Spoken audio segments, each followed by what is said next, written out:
Hello, everyone, and welcome to another episode of the Tech Loft podcast. I'm your host, Sal, and we are back after a very long hiatus. What happened is pretty much once school was out, I had spent a lot of my time away from the computer and unable to curate my data and record the weekly podcast. So hopefully there's still some subscribers left to hear the show. But again, I have returned back to the podosphere, as I like to call it, with your weekly gaming and technology updates.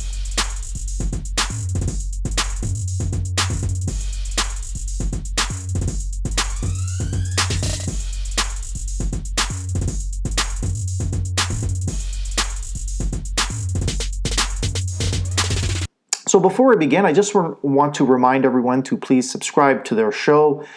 You can find us on Apple Podcasts, Google Podcasts, Anchor.fm, the fine group that helps podcasters get started and distribute the show to all most popular podcast services out there, Stitcher Radio, Spotify, and that's just to name a few. So the first thing on our list of this episode 6 of the Tech Loft podcast is the Sony PlayStation Classic. It made headlines when it was announced a few months ago, and I just want to touch upon a few things about this highly anticipated console. So much like the Nintendo and Super Nintendo classics, this is a smaller version of its original predecessor. 45% smaller is this PlayStation Classic.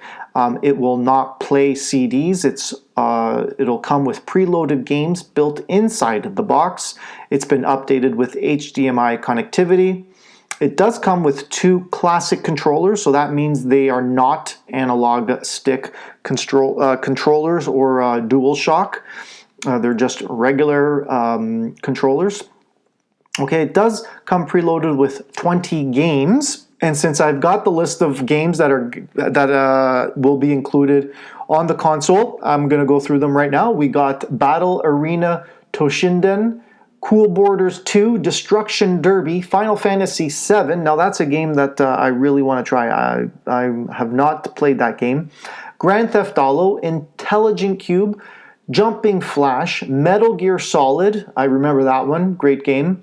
Mr. Driller, Odd World, Abe's Odyssey, Rayman, Resident Evil Director's Cut, Revelations Persona, Ridge Racer Type 4, Super Puzzle Fighter 2, Turbo, Siphon Filter, another one of my favorites, Tekken 3, I believe that one was a great one, Tom Clancy's Rainbow Six, Twisted Metal, that was a fun one, and Wild Arms. Few notes, it'll be powered by USB, but no AC adapter will be included, so you're going to have to provide your own AC adapter to plug in the USB cable, which I find absolutely ridiculous. They should just include it in there. Really don't think it'll increase the cost that much. And finally, you are able to put in a pre-order, and it'll be released December 3rd, so this is one thing that is above and beyond the way Nintendo did it, where they released a batch and got sold out, and then they were being resold for $300-$400. Here we have Sony taking pre-orders, and hopefully everyone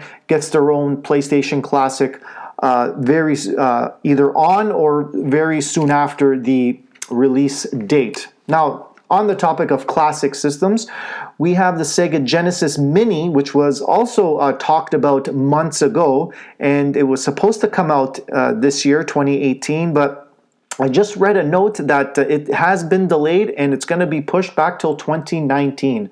No further details on that. Also, now shifting from Sony for this one time here, we have the Xbox One. We have Player Unknown Battleground.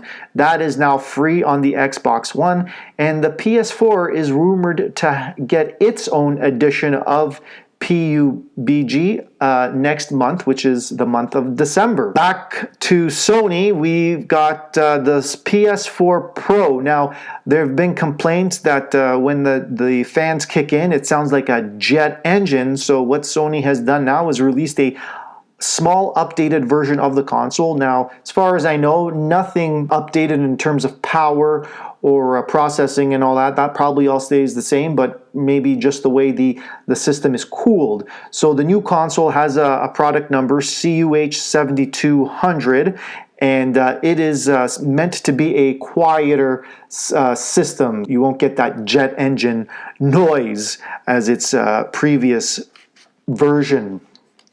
Now let's talk about Nintendo.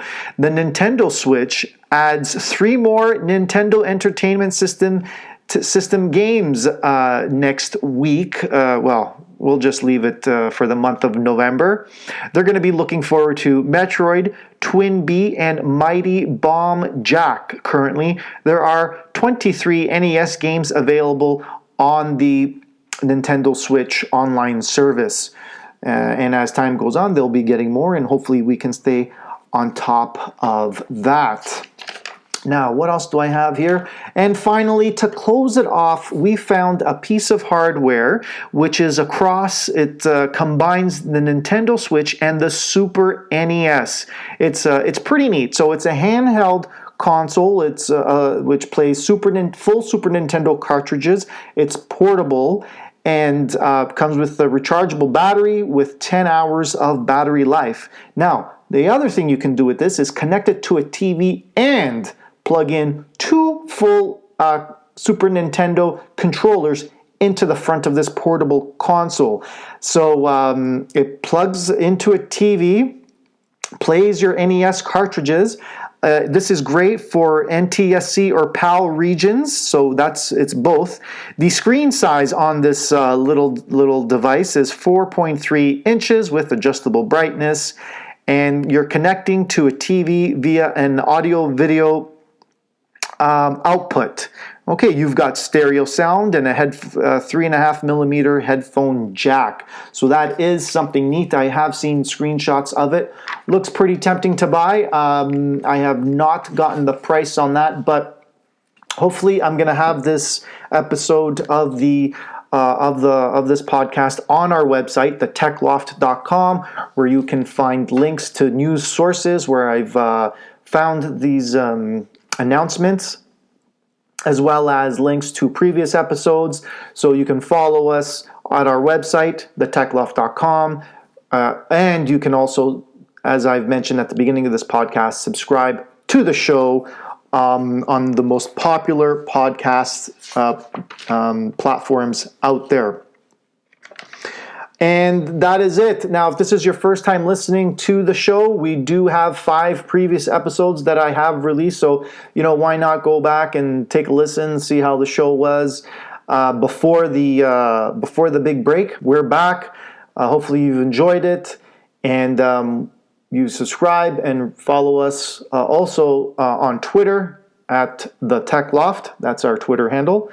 And nothing else much to say, but hopefully you'll be back and we'll talk to you soon.